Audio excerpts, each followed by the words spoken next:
ಓಂ ಶಾಂತಿ. ವಾಣಿ date 11/11/2025. ಪ್ರಾತಃ ಮುರಳಿ. ಓಂ ಶಾಂತಿ. ಬಾಪ್ ದಾದಾ ಮಧುಬನ. ಮಧುರ ಮಕ್ಕಳೇ, ನೀವು ಹೃದಯದಿಂದ ಬಾಬಾ ಬಾಬಾ ಎಂದು ಹೇಳಿರಿ.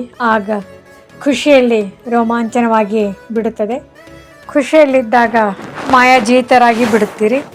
ಪ್ರಶ್ನೆ: ಮಕ್ಕಳಿಗೆ ಯಾವ ಒಂದು ಮಾತಿನಲ್ಲಿ ಪರಿಶ್ರಮವೆನಿಸುತ್ತದೆ, ಆದರೆ ಖುಷಿ ಮತ್ತು ನೆನಪಿಗೆ ಅದೇ ಆಧಾರವಾಗಿದೆ? ಉತ್ತರ: ಆತ್ಮಾಭಿಮಾನಿಯಾಗುವುದರಲ್ಲಿಯೇ ಪರಿಶ್ರಮವೆನಿಸುತ್ತದೆ, ಆದರೆ ಇದರಿಂದಲೇ ಖುಷಿಯ ನಶೆ ಏರುತ್ತದೆ. ಮಧುರ ತಂದೆಯ ನೆನಪು ಬರುತ್ತದೆ. ಮಾಯು ನಿಮ್ಮನ್ನು ದೇಹಾಭಿಮಾನದಲ್ಲಿ ತರುತ್ತದೆ. ಶಕ್ತಿಶಾಲಿಯೊಂದಿಗೆ ತಾನು ಶಕ್ತಿಶಾಲಿಯಾಗಿ ಹೋರಾಡುತ್ತದೆ, ಆದರೆ ಇದರಲ್ಲಿ ತಬ್ಬಿಬ್ಬಾಗಬೇಡಿ. ತಂದೆಯು ಹೇಳುತ್ತಾರೆ, ಮಕ್ಕಳೇ, ಮಾಯೆ ಬಿರುಗಾಳಿಗಳಿಗೆ ಹೆದರಬೇಡಿ. ಕೇವಲ ಕರ್ಮೇಂದ್ರಿಯಗಳಿಂದ ವಿಕರ್ಮ ಮಾಡಬೇಡಿ. ಧಾರಣೆಗಾಗಿ ಮಾಯೆ ಬಿರುಗಾಳಿಗಳಿಗೆ ಹೆದರಬಾರದು ಅಥವಾ ತಬ್ಬಿಬ್ಬಾಗಬಾರದು. ಕೇವಲ ಗಮನವಿರಲಿ. ಕರ್ಮೇಂದ್ರಿಯಗಳಿಂದ ಯಾವುದೇ ವಿಕರ್ಮವಾಗದಿರಲಿ. ಜ್ಞಾನಸಾಗರ ತಂದೆಯು ನಮಗೆ ಬೋಧಿಸುತ್ತಾರೆ, ಇದೇ ಖುಷಿಯಲ್ಲಿ ಇರಬೇಕಾಗಿದೆ. ಎರಡನೇದು, ಸತೋಪ್ರಧಾನರಾಗಲು ಆತ್ಮಾಭಿಮಾನಿಯಾಗುವ ಪರಿಶ್ರಮ ಪಡಬೇಕಾಗಿದೆ. ಜ್ಞಾನದ ವಿಚಾರ ಸಾಗರ ಮಂಥನ ಮಾಡಬೇಕು. ನೆನಪಿನ ಯಾತ್ರೆಯಲ್ಲಿ ಇರಬೇಕಾಗಿದೆ. ವರದಾನ: ಶುಭ ಚಿಂತನೆಯ ಮೂಲಕ ಜ್ಞಾನಸಾಗರನಲ್ಲಿ ಸಮಾವೇಶವಾಗುವಂತಹ ಅತೀಂದ್ರಿಯ ಸುಖದ ಅನುಭವಿ ಭವ.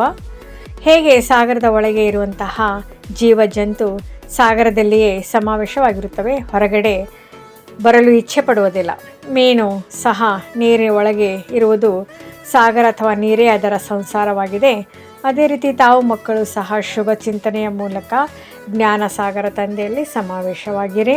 ಎಲ್ಲಿಯವರೆಗೆ ಸಾಗರದಲ್ಲಿ ಸಮಾವೇಶವಾಗುವ ಅನುಭವ ಮಾಡುವುದಿಲ್ಲ, ಅಲ್ಲಿಯವರೆಗೆ ಅತೀಂದ್ರಿಯ ಸುಖದ ಉಯ್ಯಾಲೆಯಲ್ಲಿ ತೂಗಾಡುವ ಸದಾ ಹರ್ಷಿತರಾಗುವ ಅನುಭವ ಮಾಡಲು ಸಾಧ್ಯವಿಲ್ಲ.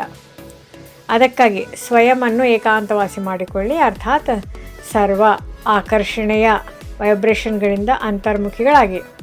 ಸ್ಲೋಗನ್: ತಮ್ಮ ಮುಖ ಲಕ್ಷಣವನ್ನು ಈ ರೀತಿ ನಡೆದಾಡುವ ತಿರುಗಾಡುವ ಮ್ಯೂಸಿಯಂ ಮಾಡಿಕೊಳ್ಳಿ, ಯಾವುದರಲ್ಲಿ ತಂದೆ ಬಿಂದು ಕಂಡು ಬರಬೇಕು. ಅವ್ಯಕ್ತ ಸೂಚನೆ: ಅಶರೀರಿ ಅಥವಾ ವಿದೇಹಿ ಸ್ಥಿತಿ ಅಭ್ಯಾಸ ಹೆಚ್ಚಿಸಿ.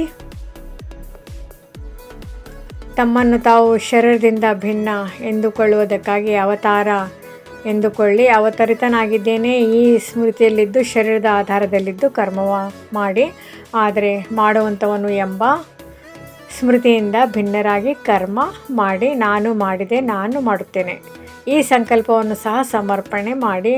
ಆಗ ಕರ್ಮದ ಬಂಧನಗಳಲ್ಲಿ ಬಂಧಿತರಾಗುವುದಿಲ್ಲ. ದೇಹದಲ್ಲಿದ್ದರೂ ವಿದೇಹಿ ಸ್ಥಿತಿಯ ಅನುಭವ ಮಾಡುವಿರಿ.